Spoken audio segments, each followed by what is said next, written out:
আসছিল আমার মেয়ের 9 মাসের ভ্যাকসিন দিতে গিয়ে প্রচণ্ড হতাশা হয়েছি। তো সেই কথাগুলোই আজকে তোমাদের সাথে শেয়ার করব। তোমরাও কিন্তু তোমাদের বাচ্চাদের ক্ষেত্রে এই সতর্কতাগুলো অবলম্বন করো।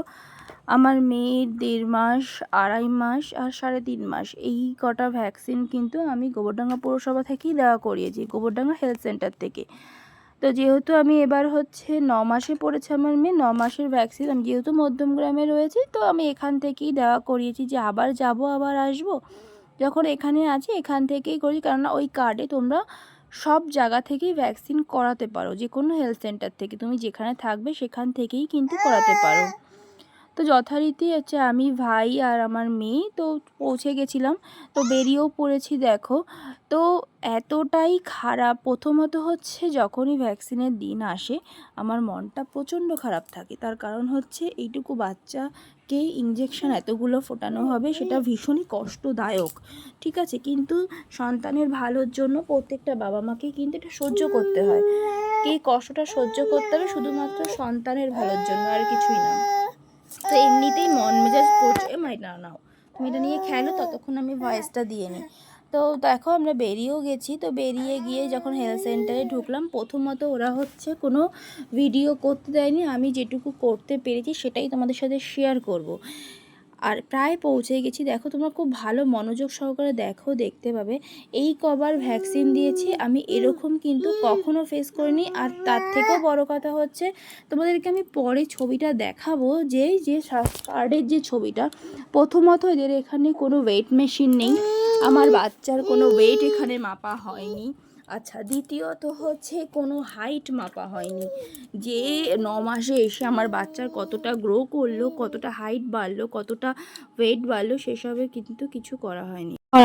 আচ্ছা, দ্বিতীয় কথা বাচ্চাকে কোলে বসিয়ে ভ্যাকসিন ওরা করায় না, ওরা টেবিলটার ওপরে শুয়ে দেয়। দেখো তোমরা যেটুকু আমি তুলতে পেরেছি ভিডিও, সেটুকু তোমাদেরকে দেখাচ্ছি। তো দেখো ওখানে কিচ্ছু, ওরা আমার মায়ের কোলে বসে সন্তান যে কোনো ইঞ্জেকশান নেবে, এর থেকে ভালো কিন্তু কিছু হয় না। ওরা শুয়ে দিল, আচ্ছা বেশ শুয়ে দিল। আমার মেয়ে তো বিভৎস চিৎকার করেছিল, হাতে 2খানা পায়ে 2খানা ইঞ্জেকশান করিয়েছে। দেখো এই যে নীল রঙের যে চাদরটা দেখতে পাচ্ছ, ওর ওপরে ওকে শুয়ে দেওয়া হয়েছে, শুয়ে দিয়ে ইঞ্জেকশানটা করানো হয়েছে। শুধু আমার মেয়ের ক্ষেত্রে না, প্রত্যেকটা বাচ্চাকেই কিন্তু ওরা এরকম করছে, যেটা আমার কাছে ভীষণ অপ্রীতিকর লেগেছে। আমি গোবরডাঙ্গাতেও দেখেছি, কিন্তু এরকমভাবে কখনোই বাচ্চাদেরকে ইঞ্জেকশান করায় না। এবার দেখো আমি এপাশ থেকে এসে ধরলাম, প্রথমত ওদের নাকি আর কোনো মেয়ে নেই, সবাই ট্রেনিংয়ে গেছে।